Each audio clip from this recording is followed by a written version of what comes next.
இளம துடிப்போட வளமா செழிப்பா நிமிர்ந்து நிக்கிற இந்த இந்திய தேசத்தை நான் கட்டி காப்பேன். ஓட்டுக்கு துட்ட கொடுத்து மக்களை சிந்திக்க விடாம செய்த உங்களை நான் மன்னிக்கவே மாட்டேன். ஆக்ரோஷமா பேச வேண்டிய டயலாக்க ஆட்டுக்குட்டிய தடவி கொடுக்குற மாதிரியே பேசுறீங்களே இன்சு.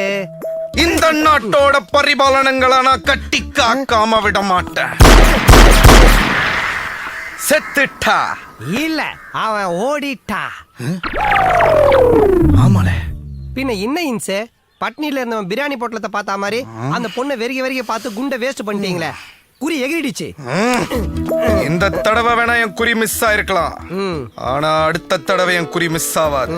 இந்த நாட்டை நான் கட்டி காக்காம விட மாட்டேன். நீங்க கட்டி காப்பீங்களோ இல்ல குட்டி போட்டு காப்பீங்களோ அதெல்லாம் லீவ் போட்டு செய்யுங்க. இப்ப வாங்க இன்சு. கட்டி காப்போம்ல. சுடாம விட மாட்டீங்களா? வாங்க இன்சு வாங்க.